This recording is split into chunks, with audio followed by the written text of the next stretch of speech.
They should ask you that question. So maybe you can answer that better. Well, anyway, we go a long way back, don't we? yes, we do. So, I'm loyal to my friends. Oh, wow. I appreciate that. I'm highly honored to have you here. Somebody would like to know what you've been doing in the quiet besides what I did mention about communications, about politics, about, I know about the comedy side. I really want to get into that tonight. But yes, what have you been doing in the quiet besides all of these? Well, the thing is that after I left Parliament, I wrote a book, which I launched in 2017. I've acted in a couple of films, and I'm writing another book. So, I've got my work cut out. Tell me about the book. The book I'm writing? No, the one It was called After Midnight. It was my musings over the years in Parliament. I went back all the way back to 2008. And I'd wake up in the night and if anything that came across my mind, I would write it down. My thoughts, my recollections, my opinions, and those kind of things. So that's what I put together, and it became After Midnight because I usually used to type after midnight. How do you juggle all of these? Pardon? How do you juggle? Well, it's a matter of pacing oneself. I pace myself. When I have to sleep, I sleep. When I don't, I work. And I read a lot too. Interesting. Well, I mean, all these areas, the when you were in Parliament, were you still able to juggle the other areas? Yeah, I mean, the thing is that Parliament doesn't restrict you. Yes, you have to spend a lot of time on your constituents and on working for your party and your government, because the 2 terms I was in Parliament, my party was in power. So therefore, I had to do a lot of work. I spent a year as a minister, and then the last 4 years I spent as chairman of an important select committee within Parliament, which was for Defence and Interior. So I had a lot of work to do. But the thing is that I always gave myself time to listen to my music, to watch the films I like to watch, and to read. You make it sound so easy. Which one of them was the most challenging? Well, the thing is that once you assume a certain role, you've got to be able to deal with it. Okay, so it wasn't really a problem, except that, when you're a politician and you've got constituents who believe that you can solve their problems, there's a bit of stress there. So it was quite stressful. That aspect was quite challenging, dealing with your constituents and trying to settle them accordingly, because you wouldn't be able to satisfy all of them in terms of what they wanted. Well, how does it feel if you're not able to satisfy your constituents, really? Well, the thing, it depends on whether it's within your powers to do so.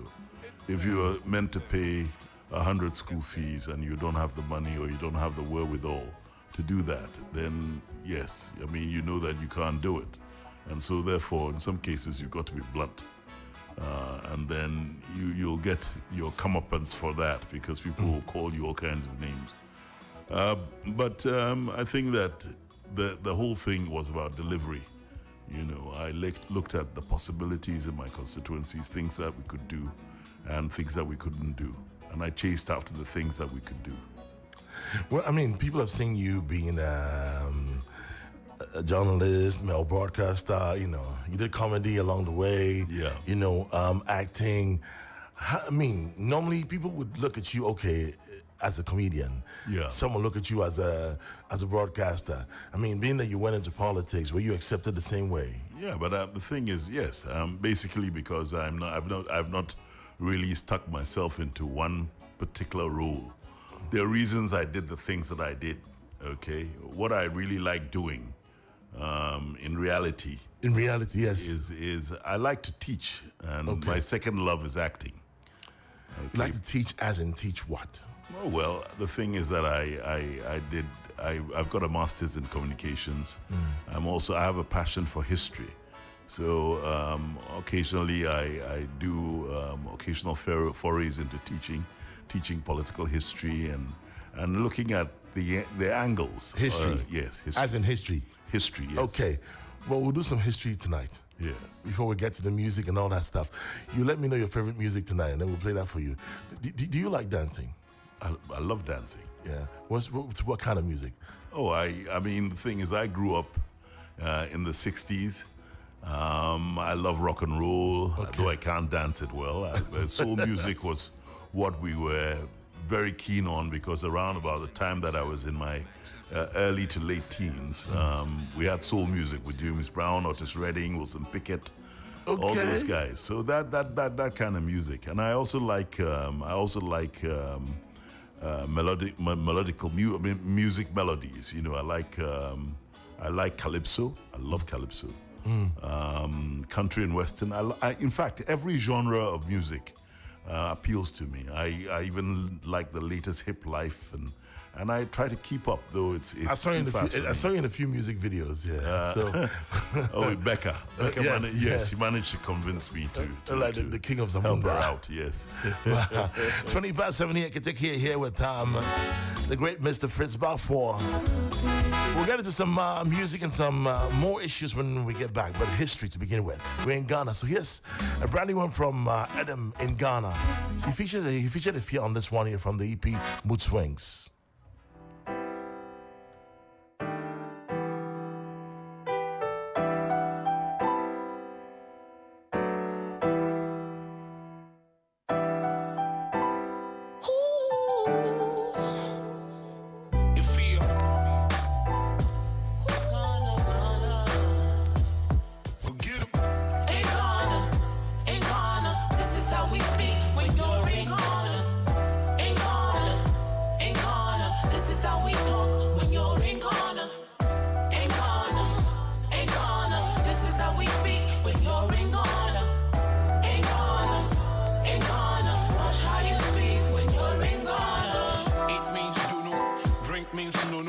If I say we date talk, that mean milano.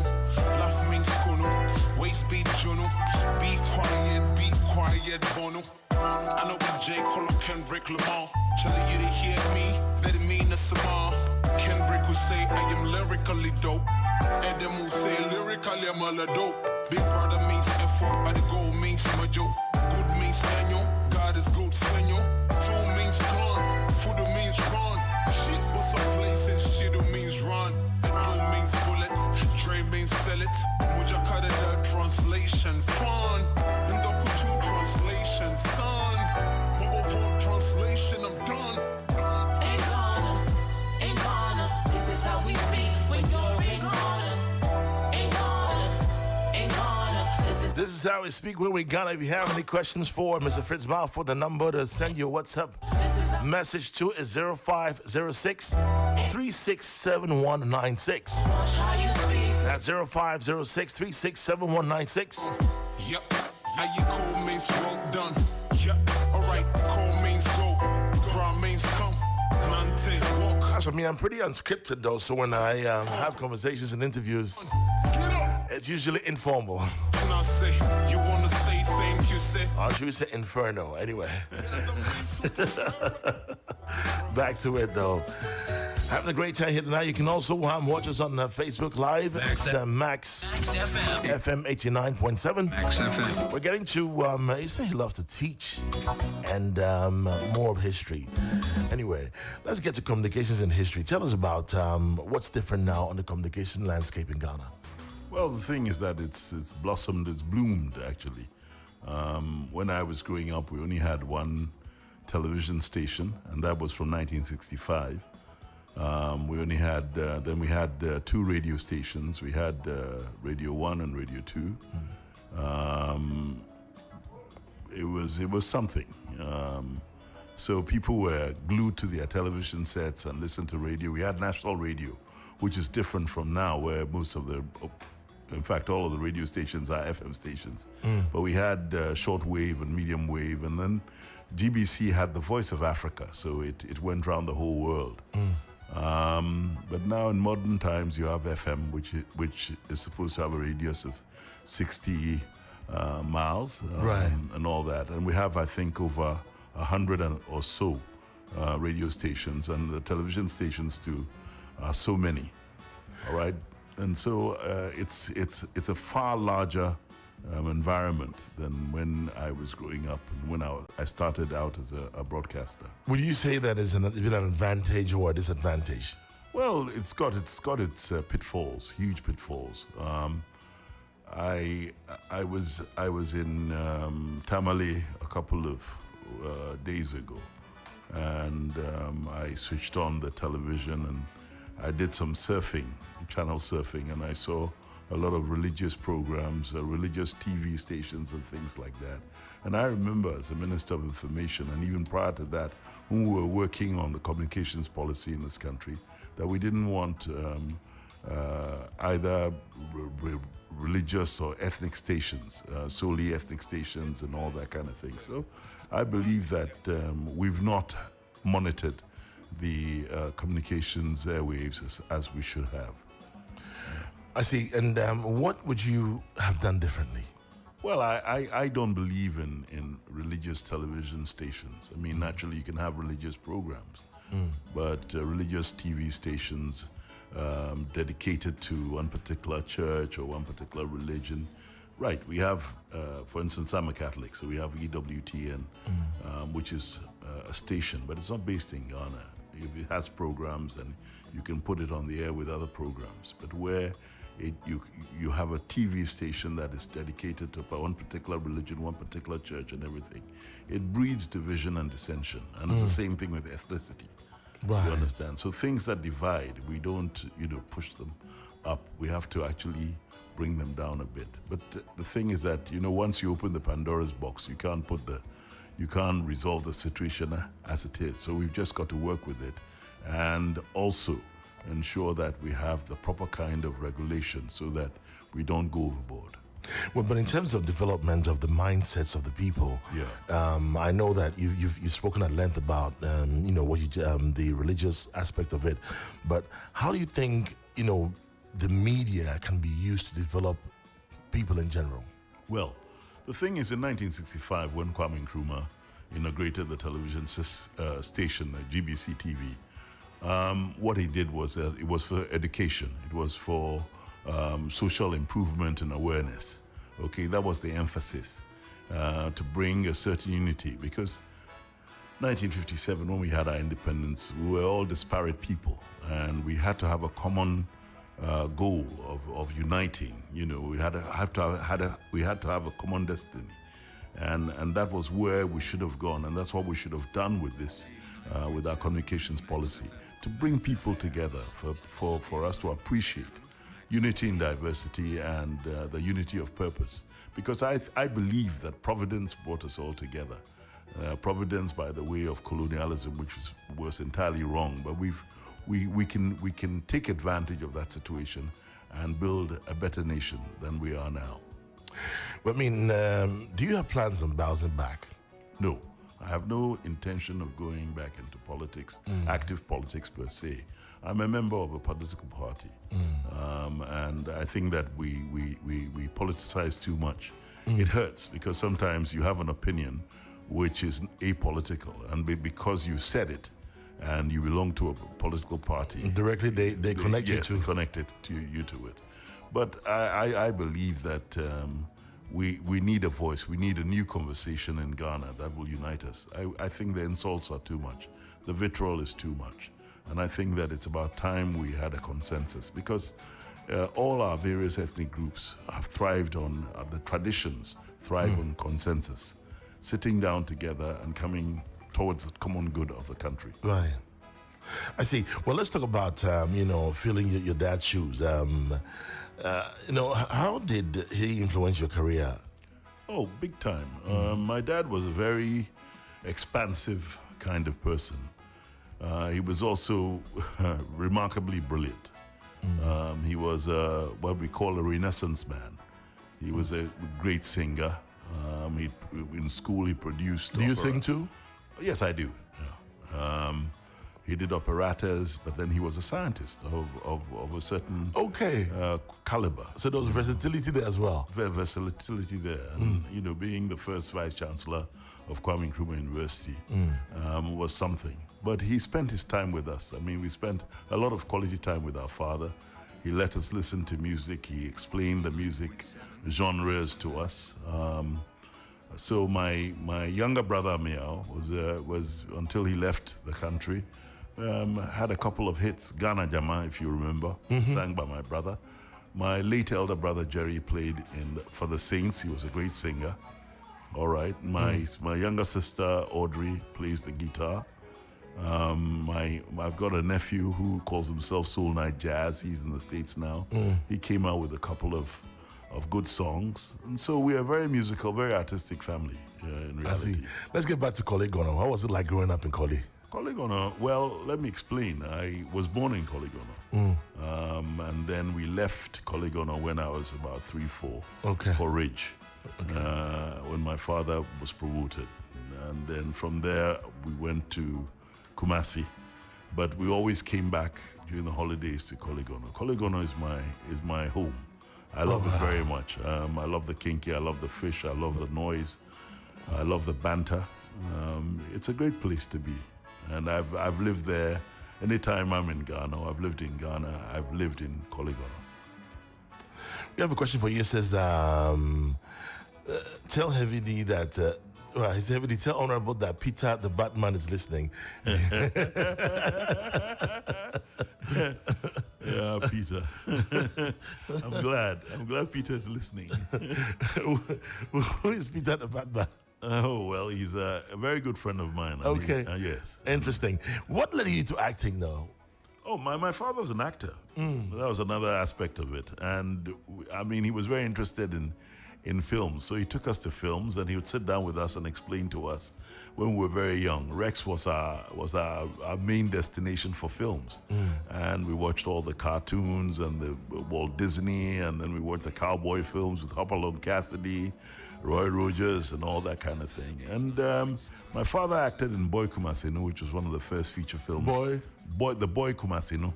The Boy Kumasinu? Yeah, it was the first feature film produced and filmed in Ghana. Is that movie still available anywhere? Yes, you can find it on YouTube. The Boy Kumasinu? Boy Kumasinu, yes. Interesting. About a young boy who came from the village to the city and the travails. And he played a lead role? My father was he was a supporting actor, but he had a major role, yes. He was I watched that lawyer. tonight. Wow, interesting. Okay, so I'm listening. Yeah, so, that was it. And so then when I was in school, one of my best programs was literature. So, and I read a lot. So I started acting. I acted in a few plays in school. And then when I went to university, I joined the drama club, and I wrote a play based on a fable and wrote the music score and things like that. So it became something I really enjoyed. Yeah. I see. Anything in the pipeline in terms of movies, like acting? Do you have any? Are you working on anything? Yeah, one of my closest friends is a Nigerian producer director called Patrick Doyle, and I've done a film with him called Madam President, which was a DSTV film, sponsored film. And we're planning a couple of films together because we hit it off. We've been good friends for about 30 years.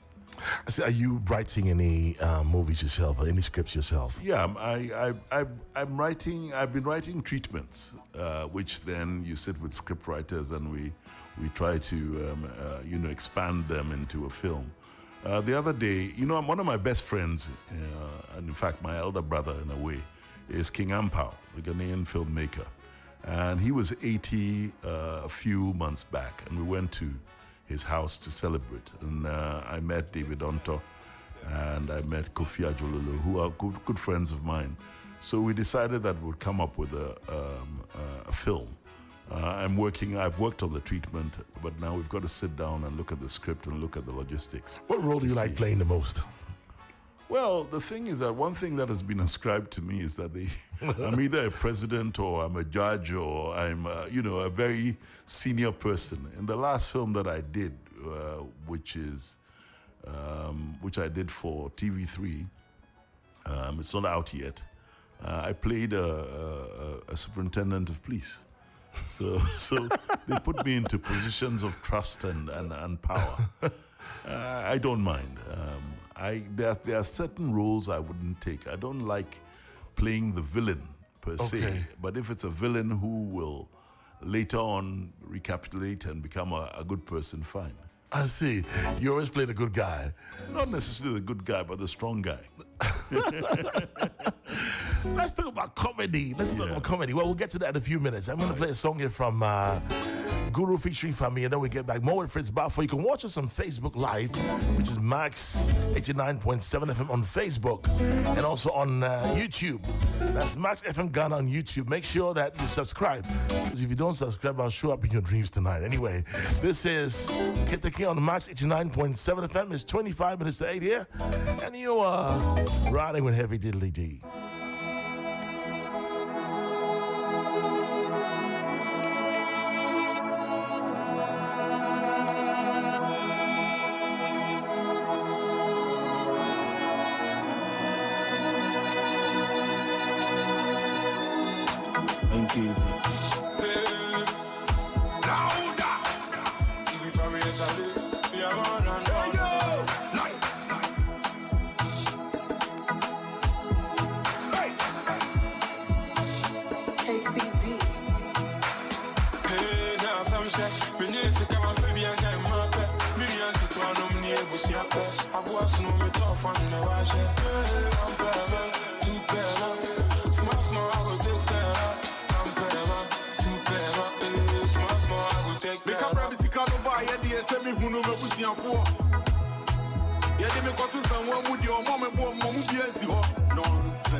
That's Guru featuring Familia.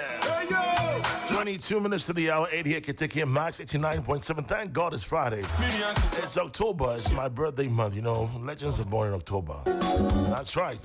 Anyway, here with that, Mr. Fritz Baffour. Make sure that you send your questions over to the WhatsApp line 0506367196. I'll be activating the phone lines for only 5 minutes. But not right now. I want to keep you in suspense for another 5. Anyway.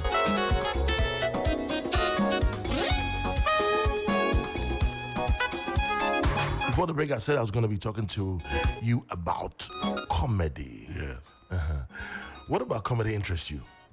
Well, the thing is, when you are exposed to films, as a young man, I watched Charlie Chaplin, I watched Abbott and Costello, I watched all the various funny people, the silent films of the day. And it appealed to me, so it really expanded my horizons, and I thought I could also make people laugh. All right. And in school, I was a bit of a disruptive element in class because I was very good at making people. And then what happened was that when I started as a broadcaster and started doing presentations and things like that, I was invited to be MCs at various events. And I found out that one aspect of being a good MC is to be able to tell stories that people would laugh and feel relaxed. Okay. But I didn't take it seriously till I came back home to Ghana. And I had an opportunity of MCing an event, and there was a problem with the lights. So with my booming voice, I was able to take over till it was sorted out. And I told jokes, and then people thought me funny. Then I met Tommy Anatsui, also at a function, and then we hit it off. Absurd. So we decided to work together, and we started with F&F, which was an iconic comedy program. We did seven programs, but everybody still talks about it because we broke the mold when we did the F&F show in the 80s. We're talking about 86, which is a long time ago. I see. So would you do anything like that again? Like Not really, but the thing is that one thing that is tickling my mind is that in 2 years, or let's say in less than 2 years, I'll be 70, and I want to do a special program on. I want to do a special comedy program to say goodbye, to thank all those who laughed at my jokes and were supportive of me in those days when I was doing comedy. So that is something that I've got to plan very deeply. I'm trying to bring on board people like KSM and Tommy Anatsui himself, and if I can get DKB to come on, and Papa Shamo, we'll do a cavalcade of comedy to celebrate my saying goodbye to walking the boardwalk, or the that sort of thing. Do you see any difference in the comedy now than before? Oh, naturally. I mean, the paradigms have changed. You think they're funny now? Oh yeah, they're funny. My humor was not the kind of humor that made fun of people per se. Mine was about situations and politics, soft politics, not hard politics. I regret that some content that I used when I was doing comedy was wrong. Nowadays, when I look back at it, I really feel sorry that I took the mickey of stammerers and people who had a few challenges. But in reality... Why do you regret that, though? Because I think that in some cases, the people who are undergoing through those ordeals do not find it easy. All right. I thought that sometimes when you take the mickey out of... I had a friend who was a stammerer. When I took the mickey out of him, he laughed his head off. But not everybody feels that way. So, you don't go out there to go and hurt people with humor. You want people to feel relaxed and be happy that you are telling jokes, not to make them feel ill at ease. Well, interesting though. Are there any lessons you want to teach up-and-coming comedians? Well, one thing I found about is that with our comedians now, there's no holds barred. They touch on everything. And I think that when you're a comedian, you should look to what are your limits and your limitations. But I can't impose the limitations on in advising a comedian. But you yourself, the way you were brought up and what you feel is funny, you should have limits. Things that you shouldn't do. Let me give you an example. I was acting in a film and I was meant to slap my daughter in the film. And I said I wouldn't. So we changed the script so that I glared at her instead of slapping her, because I don't believe in gender violence. I believe that we have to move away from that kind of thing. Okay. And so I'm just giving you an example. So if I was doing comedy, I would be very careful about, and sometimes when you do that too, you also inhibit yourself and you may not be as funny as you think you are. Quite interesting. Keep your questions coming. I'm going to activate the phone lines for you now. You can call in for the next 5 minutes. I'm here with Mr. Fritz Baffour. He's just telling him Peter, the barman in Morovia. Yes. I see. Why did you know him in Morovia? Yes, and he brilliant guy. I mean, he could mix the drinks like nobody's business. I lived in Monrovia for some time. I see. Yeah, I did. Where else have you lived? I've lived in Nigeria. I lived in England. I've done a stint in America. I've done Germany. You know, well, I'm a bit of a butterfly when it comes to traveling. So I see. Phone line is 0550055522. Here with Mr. Fritz Baffour. You can call in for the next 5 minutes if you want to ask him any question or say anything to this great man here. I'm highly honored to have him here with me tonight. Yes, hello, good evening. You're on Max FM. Hello. Yeah, good evening. Your name, where you calling from, please? I'm calling from Montbon. I'm Peter the barman. Okay. He wants to talk to you. Peter, Yeah. Good evening. how are you? Fine. It's been a long time. Yes, it's been a long time. Yeah. So, how is it? I'm fine. Yeah. And I'll tell Auntie Amma I met you. Yeah, I've been I working talked to on you Facebook actually. Yeah. I wish you the best. I knew this honorable man in Morovia those days. Yeah. Yeah. So, do you hear from Victor Maruf? Yeah, I occasionally, yes. We are on Facebook together, so but I haven't seen him live for a long time. Okay. Anytime you hear from him, send my regards. I will do so, Peter. Okay. FD. Yes. Oh, you are great. You are bringing all those. Thank you. Peter, are you from Liberia? No, it's Ghanaian. You're Ghanaian, eh? No, I'm a Ghanaian. Okay. I was working in Morovia. Yeah. Oh, you were born in Morovia. Yeah, that was where we left there before the war. Okay. Thank you so much. Yeah, you're welcome. I enjoy your program, man. Thank you very much. Yeah, you're welcome.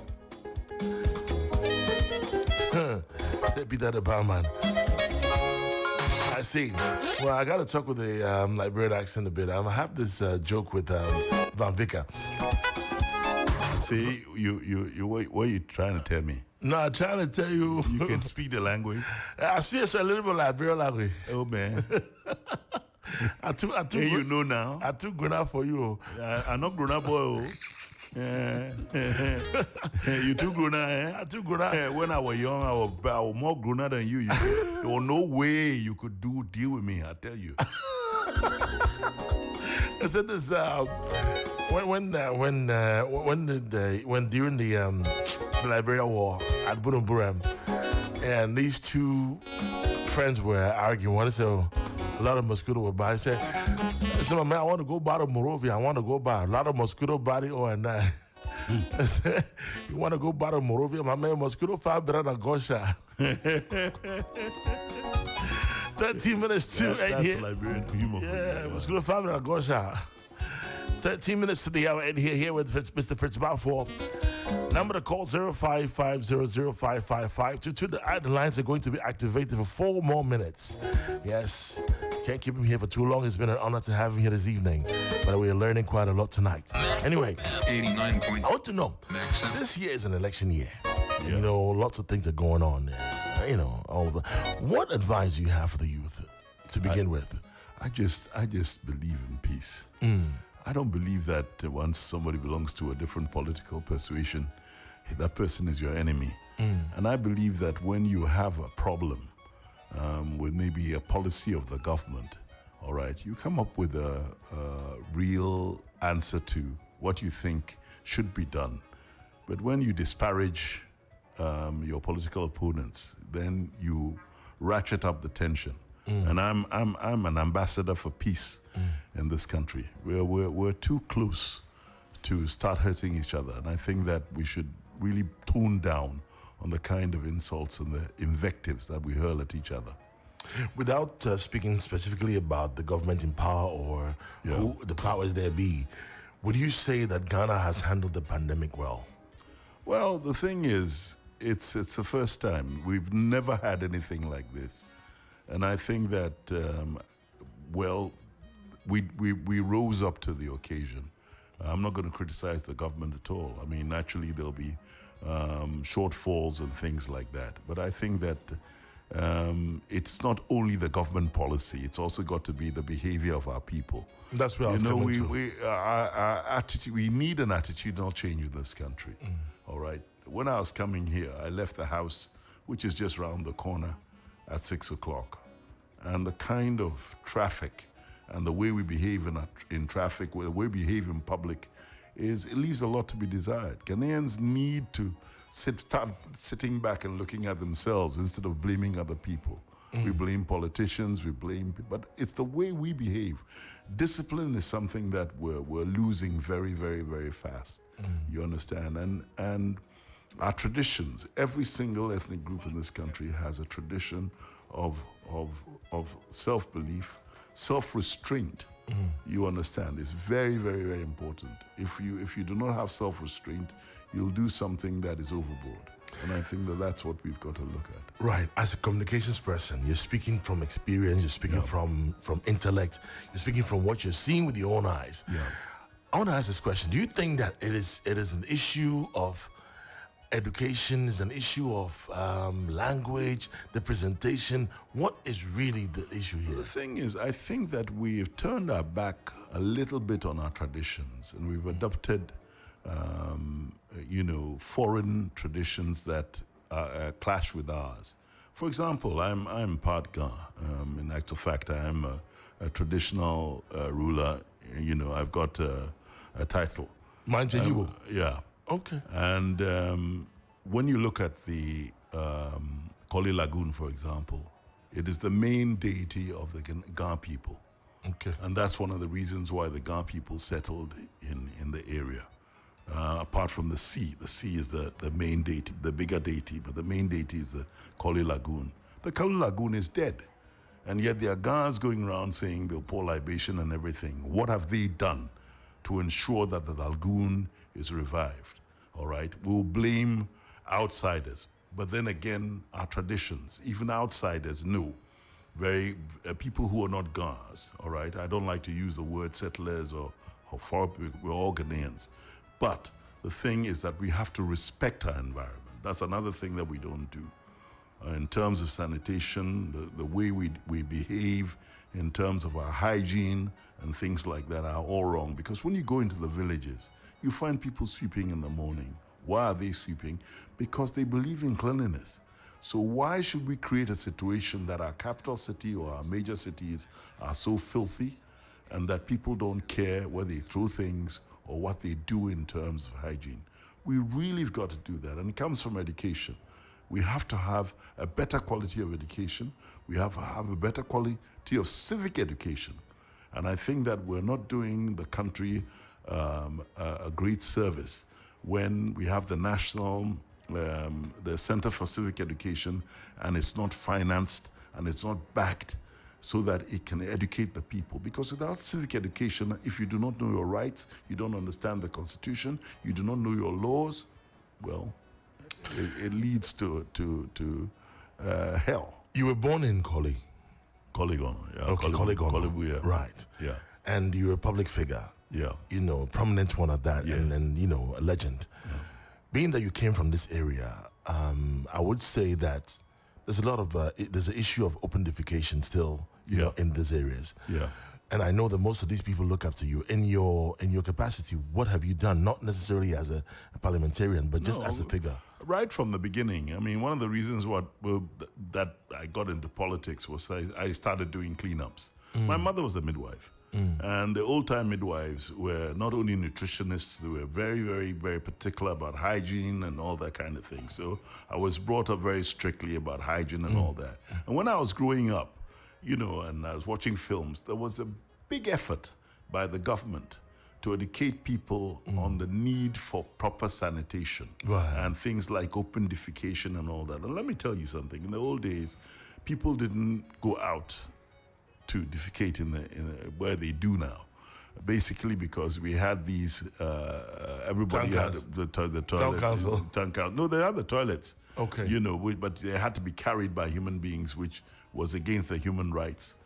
At a certain time, those conservancy workers, we called them at the time, went on strike. and it was a military government.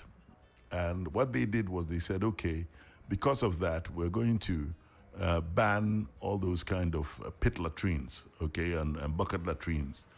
And everybody has to have a toilet in his house, a water closet. Now, if you're not giving people water doesn't flow. How do you have a point, you know? And then water closet, yeah. Yeah, and that kind of thing. So a lot of people turned their houses, their rooms that were formerly the toilets into rooms and rented out. And then we started seeing people really defecating along the beaches, which was a terrible thing. You know, it's a matter of education. It's a matter of also government policy. And I'm happy that the AMA has embarked on this helping people to have toilets in their houses. And now we're going to look at the science of it. We now have biodigesters, where you have a toilet which doesn't really need water. And we have to look at that and look at the new technologies so that people should have toilets in their houses. Instead of I'm against public toilets, but public toilets are necessary if you come into an area and you don't know anybody and you have a problem. That's where you should go. So it's a matter of policy, it's a matter of community effort and all that kind of thing. So we do our best, but one can't do it all. Wow, we do our best, but one can't do it all. It's been a great evening with you here. I really do appreciate you coming through tonight, you know, taking your time to come here. I'm very highly honored. And I look forward to coming to that 70th party event. Okay. Thank you very much. Thank you so much for coming through. Thank you very much. I've enjoyed being with you. Every day, all the best, Thank you. And keep the good work going. Thank you so much. Wow. I would up on a beat. Film. Where them a chat? Oh, turn up. We are more than Give it to them. this. Bounce to them. Give it to them. Lami. One time. Massa forgetting my brain to my dad. Push a club and I joke 12 in my dad. Omu ya me home eating. No more pressure me home better me crab, but I promise my dad. Check a flash and me pass my dad. Me do the main and me dad and my dad. Me da me be me nika crown so my dainty won't to me fa me share me mention so my dad. Afa me nyanin che ma me twi me muwe. Intu mo wade a chacha for be re. Me pass so what dainty me say me re. Good night, goodbye. Me nyanin che ma me twi me muwe. Intu mo wade a chacha for be re. Me pass so what dainty me say me re. Good night, goodbye. No time for stressing. No time for thinking. No time for pressure. No time for stressing. No time for thinking. No time for pressure. Charlie forget to what bra kokoda.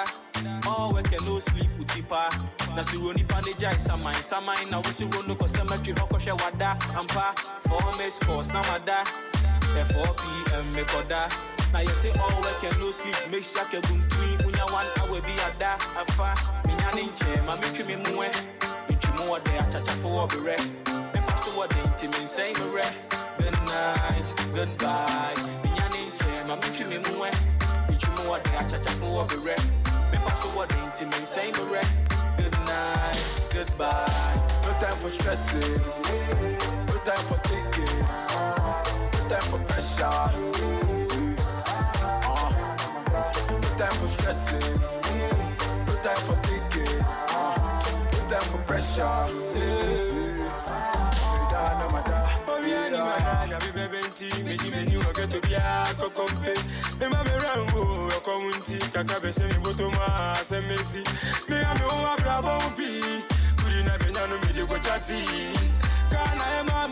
Good night there from Tulenke featuring Klenam MP, Pamir, DJ Vorosky.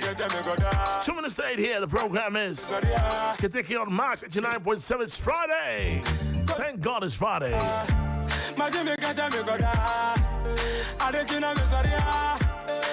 Thank you so much to Maverick Star Ventures holding me down. That's right. It's Traco Junction, community number 25. Shout outs to you out there this evening. No time for stressing. No time for stressing. No time for pressure. No time for pressure. Some good things coming. And don't forget that next week, Saturday, the 25th of October 2020 on Reggae Cafe. I'm going to be speaking live with Maxi Priest.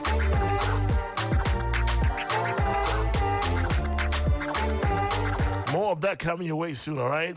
Exclusively. Only Heavy can bring you that. I go there with you, baby. This tune is made by Elizabeth.